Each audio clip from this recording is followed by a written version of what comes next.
Have you ever paused to wonder why crowds enthusiastically rally behind leaders they know are crooked? Why the very public that screams for justice will turn around and idolize someone who openly flouts the rules? This isn't just a quirky political anomaly. It's a profound psychological alarm bell. It reveals far more about our own inner workings than it does about the leaders we choose. Think back to former Malaysian Prime Minister Najib Razak, accused of siphoning off a staggering $4.5 billion from the state fund. Despite a mountain of evidence, his supporters championed him as a patriot, prioritizing national development over Western-style accountability. Or consider Italy, where millions flooded the streets chanting Mussolini's name as he shredded democratic principles and snatched centralized power. We've seen this chilling phenomenon unfold across continents and throughout history. Leaders who don't just hide their corruption, but parade it openly, and are somehow celebrated for it. This isn't some dusty relic from history books. Researchers from Harvard and the University of Chicago, deep diving into voter behavior in regions where politicians with criminal records consistently win elections, made a truly head-spinning discovery. 40% of voters knowingly backed corrupt candidates. Their reasoning? A telling justification. Sometimes you need someone willing to break the rules. They get things done when others can't. Welcome to Philosophy Byte. Today, we're plunging into Nietzsche's provocative insights about this very psychological riddle. And this isn't just about politics. These same hidden mechanisms unravel everything from the dynamics of toxic relationships to the fervent loyalty of cult followings. They explain our celebrity obsessions and why powerful business magnates so often seem to operate above the law, facing no real consequences for their actions. Have you ever caught yourself secretly admiring someone, even when you know they've crossed ethical boundaries? Or wondered why societies repeatedly thrust leaders with glaring character flaws into positions of immense power? By the end of this video, you'll spot these patterns in your own choices and grasp what Nietzsche understood about human nature that so many of us are still, quite frankly, afraid to admit. The unseen engine. The will to power. Imagine teetering on the edge of a sheer cliff. Below you, the unknown stretches out, chaotic, unpredictable, and potentially terrifying. According to Nietzsche, this isn't merely a physical sensation, it's the fundamental human condition. We exist in a universe devoid of inherent meaning or fixed structure, facing uncertainty at every turn. How do we respond to this dizzying reality? Nietzsche's profound answer was what he termed the will to power. This isn't simply about dominating others. It's about mastery over existence itself. My idea is that every specific body strives to become master over all space and to extend its force, its will to power, he penned. This isn't abstract philosophical musing, it's incredibly practical psychology. Humans aren't primarily driven by a quest for happiness or pleasure. We're driven by a deep-seated craving for control.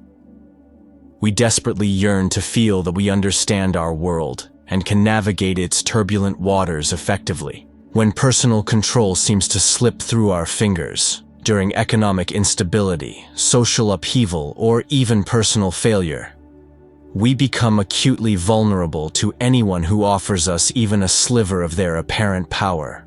Look at modern political rallies. Thousands roar a leader's name, despite knowing full well about their ethical transgressions. These supporters aren't ignorant. They're finding vicarious power through association with someone who appears to conquer chaos. Social psychologist Jennifer Whitson unearthed something truly remarkable about this dynamic. In a 2008 study, Participants who felt deprived of control were a stunning 40% more likely to spot illusory patterns and buy into wild conspiracy theories. Similarly, they gravitate toward leaders who project absolute certainty, even when that certainty comes wrapped in ethical compromise. When was the last time you found yourself admiring someone for getting results, even if their methods made your stomach churn? This stark contradiction unmasks a profound truth about our relationship with power. During times of unsettling uncertainty, our moral compass often shifts without us even realizing it. The Great Divide. Master and slave morality. What is good? All that heightens the feeling of power, the will to power, power itself in man. This audacious statement from Nietzsche's The Antichrist throws open the door to his controversial theory of moral psychology.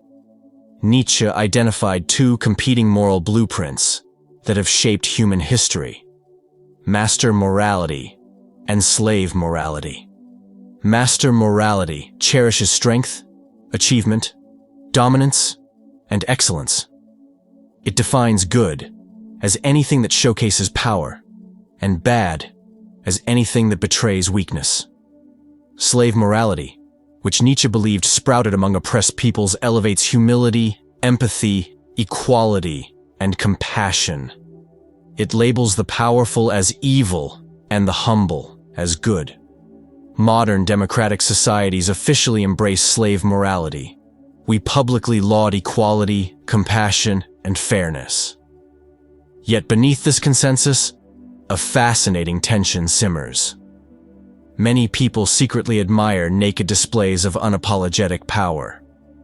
They might condemn exploitation from Monday to Friday, but then spend their weekends binge-watching Succession, secretly thrilled by ruthless corporate maneuvering. This isn't simply hypocrisy. It unveils a deeper psychological reality that molds our relationship with leadership. Napoleon Bonaparte, though responsible for wars that consumed millions of lives, inspired devotion, not despite his conquests, but because of them. His admirers didn't say, "He's a good man, despite his flaws." They declared, "He's a man of destiny who transcends ordinary moral boundaries." A 2019 study published in the Journal of Personality and Social Psychology starkly confirmed this contradiction. Researchers found that participants who claimed to value equality still rated dominant, power-seeking individuals as more charismatic and effective leaders. We tell pollsters we crave ethical leaders, but our actual behavior often lavishly rewards displays of dominance. Think about your own reaction when someone successfully shatters rules that bind everyone else. Do you feel outrage or a faint flicker of admiration? When supporters defend a corrupt leader's actions by saying, "At least they're strong, they're not making an error, they're not rationalizing," they're unknowingly revealing the master morality values quietly operating beneath their conscious egalitarian principles. The bitter seed, resentment. Perhaps Nietzsche's most chillingly illuminating concept for today's political landscape is what he called ressentiment. This French term describes something far deeper than simple resentment. It's a festering psychological affliction born from perceived powerlessness, stifled vengeance, and rage redirected. Man would rather will nothingness than not will at all, Nietzsche wrote. In simpler terms, humans would prefer destructive action over the agonizing feeling of being utterly powerless to influence their world. This sheds light on why people sometimes back leaders who tear down institutions rather than feeling they have no voice at all. Imagine a community gutted by factory closures and economic ruin. For years, residents watched their town crumble, feeling utterly ignored by mainstream institutions. Then, a charismatic figure arrives. This individual does something no one else has done. They acknowledge the profound suffering and promise retribution against those responsible. Even if this figure themselves engages in corrupt practices, they often gain fervent support. Why? Because addressing corruption takes a back seat to the overwhelming psychological relief of having one's pain finally recognized and avenged. When people feel their values under attack, their economic security crumbling, or their status diminished, they don't just want solutions, they crave vindication. Political scientist Catherine Kramer's field research in Wisconsin vividly captured this dynamic. Rural residents championed policies that sometimes actively harmed their economic interests, simply because those policies punished the urban elites they blamed for their marginalization. The emotional payoff of seeing perceived enemies suffer far outweighed practical material concerns. This helps explain why struggling communities sometimes rally behind leaders who objectively damage their material well-being. These communities aren't miscalculating. They're choosing emotional vindication over practical benefit. Have you ever supported someone, not because they helped you, but because they hurt someone you felt had wronged you? This impulse, a universal thread woven into varying degrees in all of us, becomes especially perilous when twisted by corrupt leadership. The heavy crown, freedom's burden. Freedom is the will to be responsible for ourselves, wrote Nietzsche. This deceptively simple statement holds a profound truth. Genuine freedom comes with the heavy, often terrifying, burden of responsibility. When we forge our own moral choices, we can no longer point fingers at others for the outcome. In Thus Spoke Zarathustra, Nietzsche paints a vivid picture of three spiritual transformations humans can undergo. First, the camel, dutifully bearing burdens imposed by others. Next, the lion, fiercely battling for freedom from these burdens. But only the third stage, the child, possesses the unbound spirit to create new values and meaning. Most people, Nietzsche observed, remain camels their entire lives, preferring the comforting weight of external authority to the dizzying freedom of crafting their own meaning. Psychologist Erich Fromm later expanded on this profound insight in his seminal work, Escape from Freedom, arguing that the sheer anxiety of moral responsibility propels people toward authoritarian systems that gladly relieve them of decision-making burdens. Think about confronting a complex ethical dilemma with no clear-cut right answer. Which feels more comfortable, making the decision yourself and shouldering all the consequences, or having a strong authority figure simply tell you what to do? For most of us, the latter offers immense relief. This psychological mechanism helps explain why corrupt but decisive leaders so often gain fervent support during times of complexity and uncertainty. When a charismatic figure confidently declares, "I alone can fix it," or "the solution is simple," they're offering a tempting liberation from the existential weight of figuring things out ourselves. During Germany's chaotic Weimar period, many citizens embraced leadership that offered clear narratives and decisive actions, despite mounting evidence of corruption. The psychological relief of not having to navigate moral complexity themselves vastly outweighed concerns about integrity. Ask yourself, when was the last time you outsourced a difficult moral choice to an authority figure? That comfort you felt, that sweet relief of not having to decide for yourself, connects directly to how societies sometimes embrace corrupt but decisive leaders. The primal pull. The herd instinct. The surest way to corrupt a youth is to instruct him to hold in higher esteem those who think alike than those who think differently. This piercing observation from Nietzsche's The Dawn captures a fundamental truth about human psychology. Our profoundly social nature. Humans evolved as tribal creatures.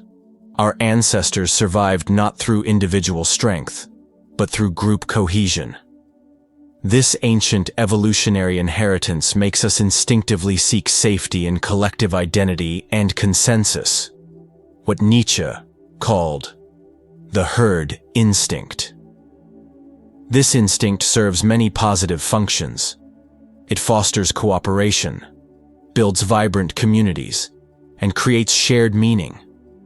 But it becomes dangerously manipulative when a corrupt leader successfully positions themselves as the unquestionable voice or protector of the group. When this happens, our deeply ingrained instinct for conformity can override our individual moral judgment. The psychological cost of standing apart from our social group often feels far greater than the cost of compromising our ethics. We see this dynamic laid bare in how whistleblowers are treated, even when they expose undeniable wrongdoing. Consider the Enron scandal. When Sharon Watkins warned CEO Kenneth Lay about accounting irregularities, she was marginalized and faced career threats, despite being proven undeniably correct. Our social programming runs so deep that we often punish those who challenge group cohesion, even when they are objectively right. The power of this herd instinct intensifies when corrupt leaders deliberately stoke tribal identity by framing any criticism as an attack on the group itself, rather than on their actions. They transform accountability into outright betrayal. The social cost of breaking from the group becomes so staggeringly high that many people will defend increasingly corrupt behavior rather than face exclusion. Social psychologist Jonathan Haidt observed this dynamic in his research. When sacred values are threatened, we become intuitive theologians rather than intuitive scientists, defending our group's beliefs regardless of evidence. Where in your own life have you felt intense pressure to support something you privately question simply to maintain your sense of belonging within a group? This persistent tension between our social nature and our individual moral compass fundamentally shapes our relationship with all forms of leadership. The empty altar. God is dead.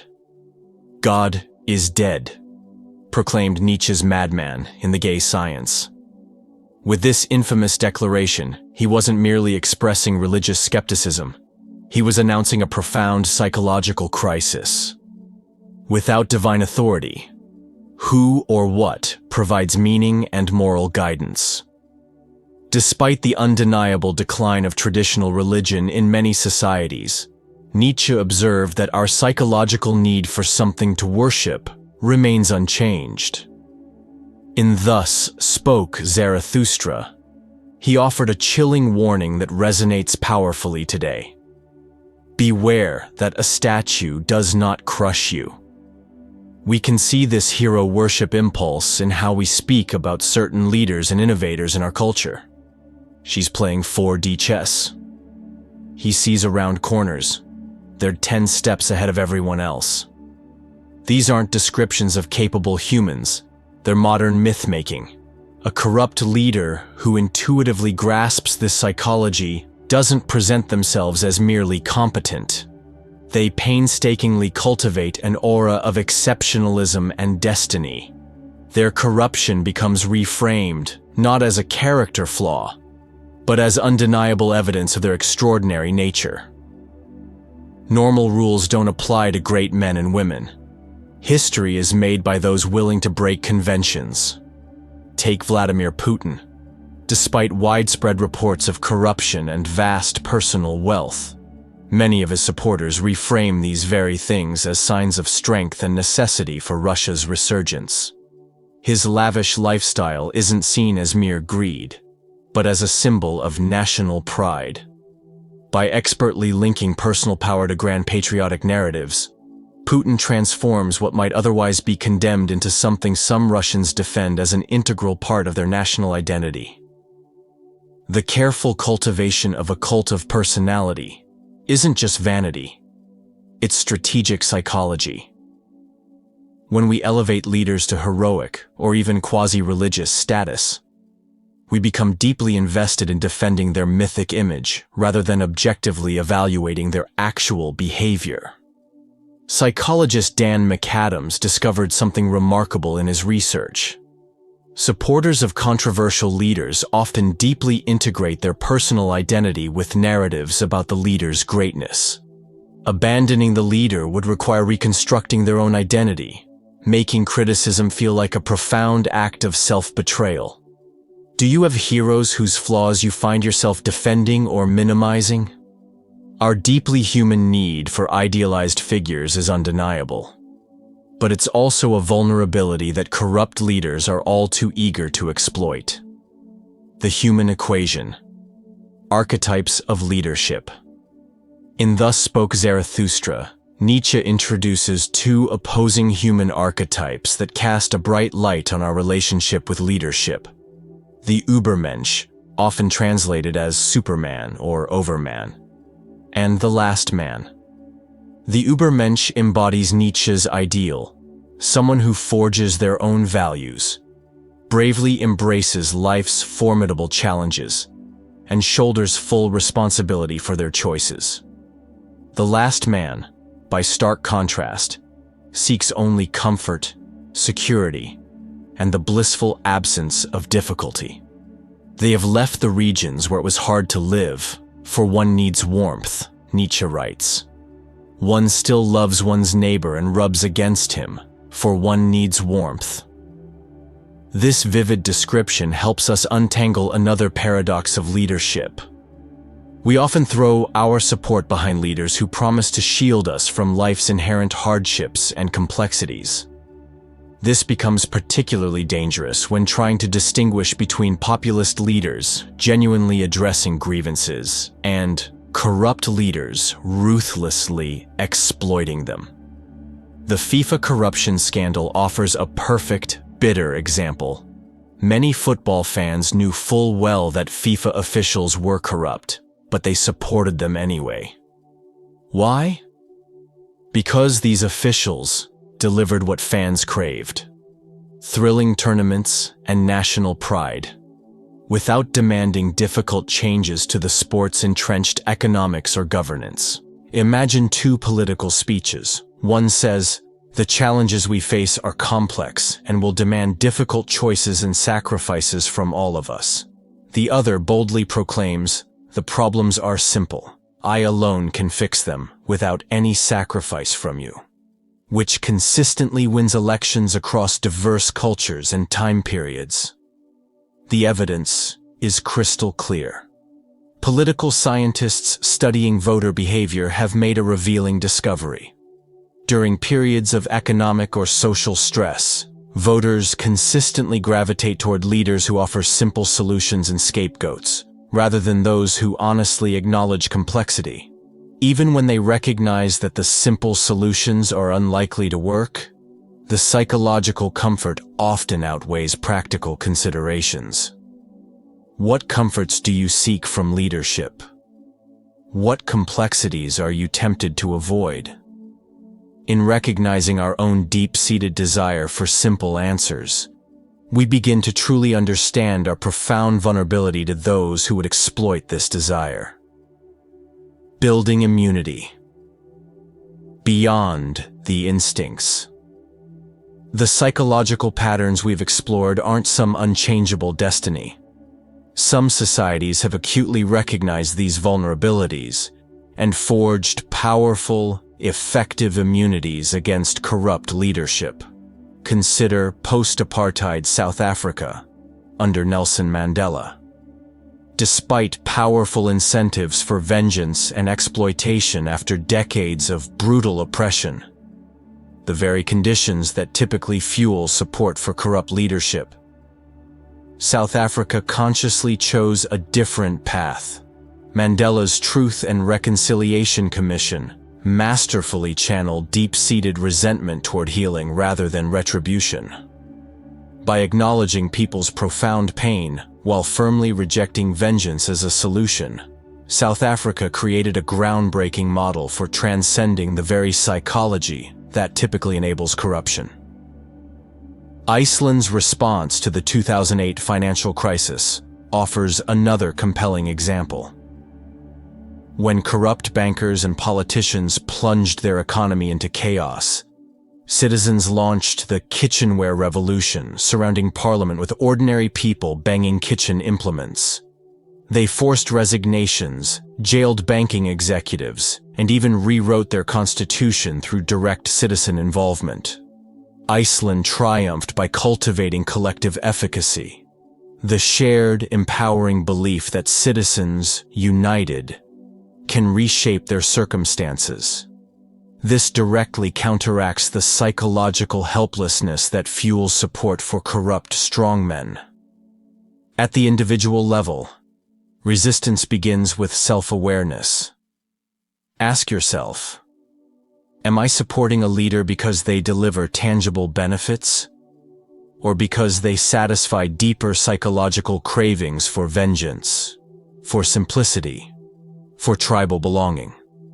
The women of Liberia's Gubarpolu County provide yet another inspiring example.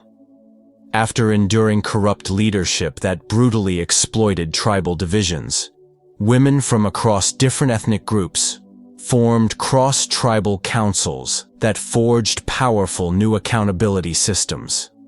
By deliberately building relationships across group boundaries, they neutralized the insidious tribal psychology that corrupt leaders had so effectively manipulated. These examples share a common thread. They don't deny the powerful psychological forces Nietzsche identified. Instead, they acknowledge these deep-seated vulnerabilities and construct robust structures to channel them toward healthier expressions. The primal drive for power transforms into active democratic participation. The need for heroes shifts to celebrating everyday citizens performing acts of integrity. Have you noticed how your own community either reinforces or courageously resists these patterns? Our vulnerability to corrupt leadership isn't some personal failing. It's a deeply human trait. Our true strength emerges from creating communities that help us transcend these tendencies together. The path forward, becoming who you are. Nietzsche didn't just expose our psychological vulnerabilities. He offered a powerful path to rise above them. Become who you are, he wrote, urging us to authentically develop ourselves rather than being passively shaped by the will of others. To embark on that journey, we must first truly understand the forces swirling within us.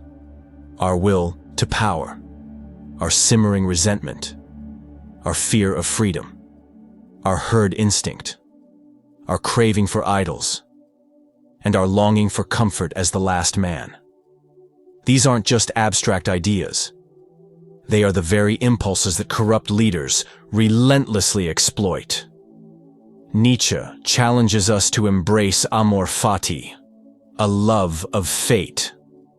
Instead of desperately seeking leaders who promise to rescue us from hardship, he calls on us to confront life's difficulties directly and to forge our own values, rather than meekly borrowing them from authority.